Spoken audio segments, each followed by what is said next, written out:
October 19, 2025, at exactly 8 a.m., a U.S. Navy P-8A Poseidon, flying 31,000 feet above the Pacific Ocean, detected a large heat signature nearly 350 feet long, drifting 170 nautical miles west of Panama. The signature matched Santa Muerte, a modified freighter suspected to be the largest narcotics vessel in modern maritime history. Inside the hull were 8 chemical reactors and 6 drug labs producing heroin, cocaine, and crystal meth around the clock. Intelligence estimated over 50 tons of heroin, 80 tons of cocaine, and 40 tons of crystal meth on board, with a street value exceeding $25 billion. The crew consisted of 300 civilians from 20 different nations forced into labor 16 hours per day. Among them were 80 Americans, including a firefighter from Houston and an engineer from Texas. Some showed signs of chemical exposure, starvation, and trauma. The ship was defended by a paramilitary cartel force equipped with 12 M134 miniguns, 1,800 rifles, 30 RPG launchers, 10 man pads, and 2 armed helicopters. Satellite imagery confirmed 8 armored speedboats and possible anti-ship missile systems mounted mid-deck. At the center was Gonzalo El Azabache Morales, a fugitive responsible for 2,400 violent crimes across 3 continents. America had located the target, and this time it would not escape. At exactly 8:15 a.m. Eastern Time, the Joint Surveillance Operations Wing in San Diego confirmed a 98.4% thermal match with Santa Muerte. No AIS signal, no call sign, no IFF response. Just raw heat signatures streaming from its hull. The signal reached the Pentagon at 8:30 a.m. A secure connection was patched through to the White House. The president received the situation report. The ship had resurfaced in international waters, far from any coastal protection or escape corridor. At 8:45 a.m., the president signed off on Operation Iron Tide. The objective was to capture the vessel, dismantle its operational infrastructure, and extract 300 civilian hostages without a single loss. The order was transmitted to the Pacific Fleet Command. Within 15 minutes, the largest coordinated maritime strike in 2 decades was activated. The strike group consisted of 20 Virginia-class nuclear submarines, each carrying elite special forces totaling 720 SEALs and Delta operators. They moved to surround the target from below. 4 Arleigh Burke-class destroyers approached from the north, equipped with Aegis Radar SM-2 surface-to-air missiles and Phalanx CIWS systems. From the south, 6 littoral combat ships moved in fitted for jamming and cyber operations. 2 high-endurance Coast Guard cutters, including the USCG Stratton, sailed in from the east. The sea began to close its grip.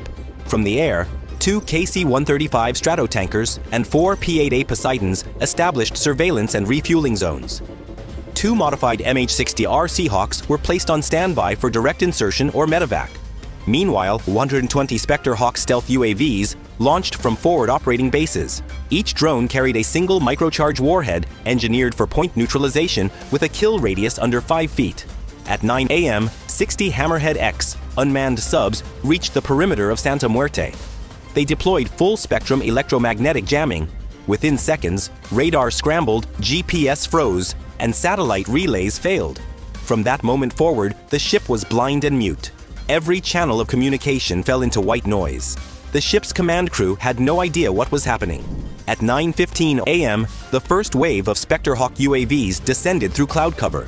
They struck 12 key positions on the ship's upper deck. Each microcharge killed only its intended target. No fires, no breaches. 4 minutes later, another wave struck the central bridge and rear weapons towers. Infrared cameras showed guards falling in place. No response came from enemy defenses. Their radar was silent. Their drones never launched. At 9:30 a.m., Santa Muerte's entire external defense system had collapsed. No missiles, no jammers, no escorts. The ocean was quiet, but full of motion. 12 Virginia-class submarines surfaced in a 360-degree pattern. Water rolled off the hatches as SEAL teams climbed into the mist. Every man carried suppressed M4 carbines, HK MP7s, night vision, and breathing rigs. Above them, UAVs circled at low altitude, scanning for unexpected resistance. At 9:45 a.m., all teams were in position. Surface vessels moved into blockade stance. The USCG Stratton intercepted a fast-moving skiff, attempting to break perimeter, and disabled its engine using a laser-guided munition. The crew surrendered without resistance. Underwater Hammerhead drones continued broadcasting signal denial. UAVs kept watch over the ship's airspace. Inside, Santa Muerte chaos began to grow as cartel mercenaries realized they had lost control.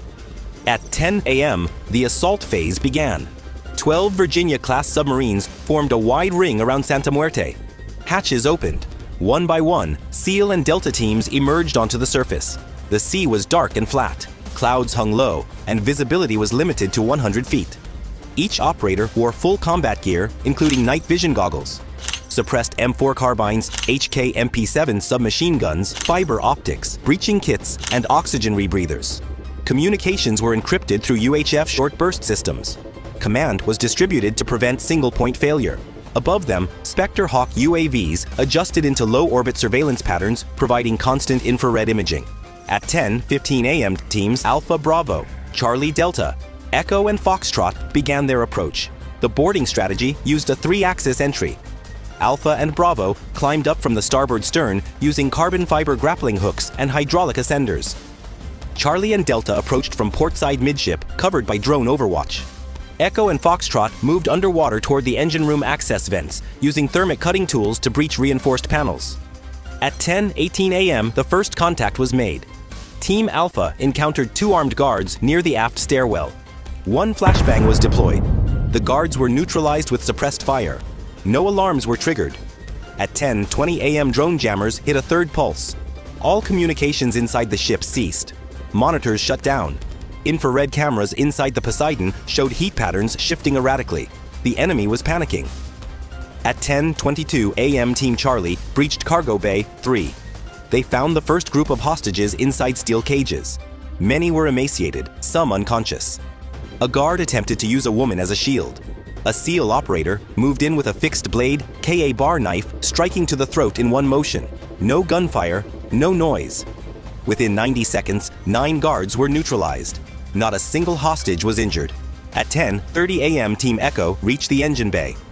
6 cartel mechanics attempted to flood the compartment. Non-lethal gas grenades were launched through the intake ducts. The room was cleared in 2 minutes. At the same time, Team Delta breached the main lab. Inside were 6 chemical reactors glowing orange from sustained synthesis. The air temperature reached 129 degrees Fahrenheit. Visibility dropped below 10 feet due to vaporized ammonia and benzene. Operators deployed gas masks and thermal optics. 1 reactor showed signs of overload. A SEAL used a carbon steel valve wrench to shut the primary intake. It took 37 seconds. Any delay would have resulted in a flash detonation. Estimated blast radius was 90 feet with a thermal column reaching over 30 feet. Meanwhile, at 10:30 a.m., Team Bravo reached the weapons hold. The floor was lined with crates of 7.62 by 39mm rounds, RPG-7 launchers,